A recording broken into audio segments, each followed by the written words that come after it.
2002 সালের ভোটার তালিকা প্রকাশিত হয়েছে।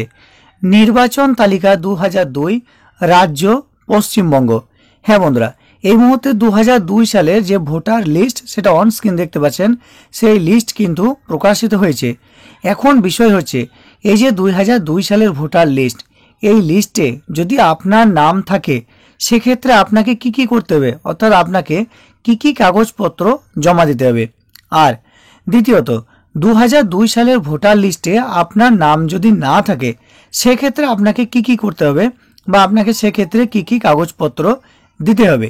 তো বন্ধুরা, অবশ্যই যদি আপনি সেটা জানতে চান তাহলে অবশ্যই ভিডিওটি শেষ পর্যন্ত দেখবেন এবং যারা চ্যানেলে প্রথম রয়েছেন তারা অবশ্যই চ্যানেলটিকে সাবস্ক্রাইব করে পাশের বেল আইকনটি অন করে দেবেন। তো বন্ধুরা, প্রথমেই বলে রাখি, এই যে 2002 সালের যে ভোটার লিস্ট আপনারা দেখতে পাচ্ছেন, প্রথমত এই ভোটার লিস্ট আপনাকে অনলাইন থেকে ডাউনলোড করে দেখে নিতে হবে যে সেখানে আপনার নাম রয়েছে কিনা। এবার আপনি অনলাইনে কিভাবে ডাউনলোড করবেন, অবশ্যই আমার এই যে ভিডিও দেখছেন এই ভিডিও ডেসক্রিপশনে আপনি একটি লিঙ্ক পেয়ে যাবেন, সেখানে ক্লিক করে আপনি ডাউনলোড করে নিতে পারেন 2002 সালের ভোটার লিস্ট। এবং লিস্ট ডাউনলোড করে নেওয়ার পর আপনি ভালো করে চেক করে দেখে নেবেন যে সেই লিস্টে আপনার নাম রয়েছে কিনা। এখন সেই লিস্টে যদি আপনি আপনার নামটা পেয়ে যান সেক্ষেত্রে আপনাকে কি কাগজপত্র দিতে হবে।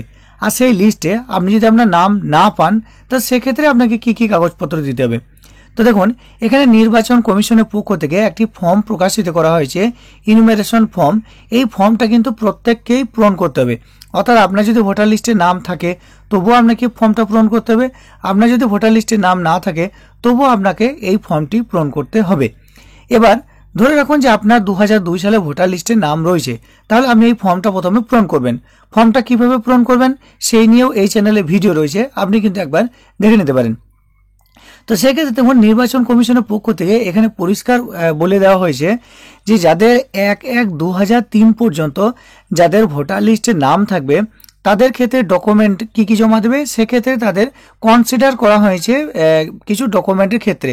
অর্থাৎ তাদের ক্ষেত্রে কোনো ডকুমেন্ট দিতে হবে না, শুধুমাত্র তারা এই ফর্মটি পূরণ করবেন।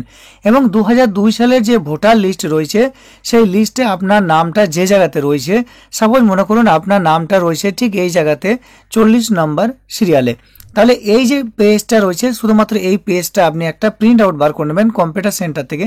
এবং প্রথমে এই যে কাগজটা রয়েছে, প্রথমকার যে পেপারটা, সেই পেপারটার একটা প্রিন্ট আউট করবেন। এই দুটো পেপার প্রিন্ট আউট করবেন এবং এই যে ইনুমেরেশন যে ফর্মটি রয়েছে এই ফর্মটি পূরণ করবেন এবং আপনি আপনার কাগজগুলো দুটি দিয়ে দেবেন। তাহলে আপনাকে এক্সট্রা কোনো কাগজ দিতে হবে না, আপনার নামটা কিন্তু পরবর্তী ভোটার লিস্টে থেকে যাবে। এবার সাপোজ মনে করুন আপনার নামটা এই যে 2002 সালে যে ভোটার লিস্ট সেই লিস্টে আপনার নাম নেই, সেক্ষেত্রে আপনাকে কি করতে হবে, সেক্ষেত্রেও আপনাকে এই যে ফর্মটা বললাম এই ফর্মটা কিন্তু আপনাকে পূরণ করতে হবে।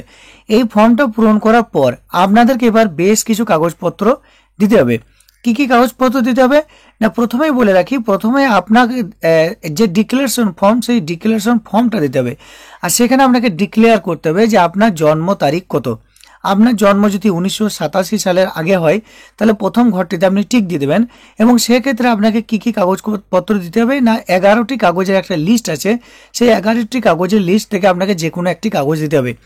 তো বন্ধুরা, সেই 11টি কাগজ কি সেই নিয়েও আমার চ্যানেলে ভিডিও আছে, অবশ্যই আপনি চ্যানেলে ভিজিট করে 11টি কাগজ দেখে নিতে পারেন। দ্বিতীয়ত আপনাকে দেখতে হবে যে আপনার জন্ম কি 1987 থেকে 2002 এর মধ্যে, যদি সেটা হয়ে থাকে তাহলে আপনি 2 নম্বর ঘরে টিক দেবেন।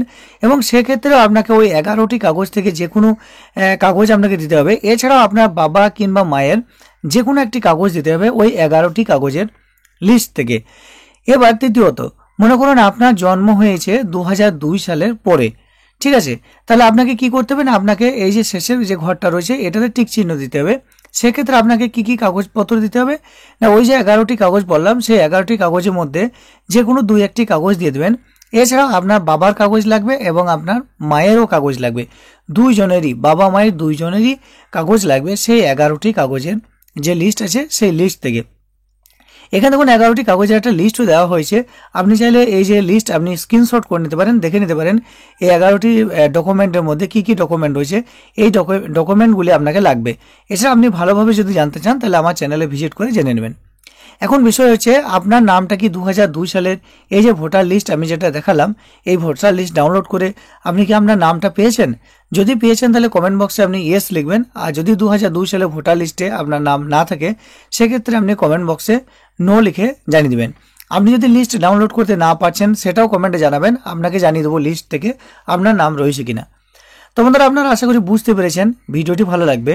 ভিডিওটি দেখে আপনি যদি কিছুটা হলেও উপকৃত হন তাহলে অবশ্যই ভিডিও নিচে একটি লাইক করে ভিডিওটি জনস্বার্থে সকলের মধ্যে শেয়ার করে দেবেন। আজকে এই পর্যন্ত, দেখা হচ্ছে টেক ইন্ডিয়া ইউটিউব চ্যানেলের পরবর্তী কোনো ভিডিওতে। ততক্ষণ পর্যন্ত ভালো থাকবেন, সুস্থ থাকবেন এবং টেক ইন্ডিয়া ইউটিউব চ্যানেলের সঙ্গে থাকবেন।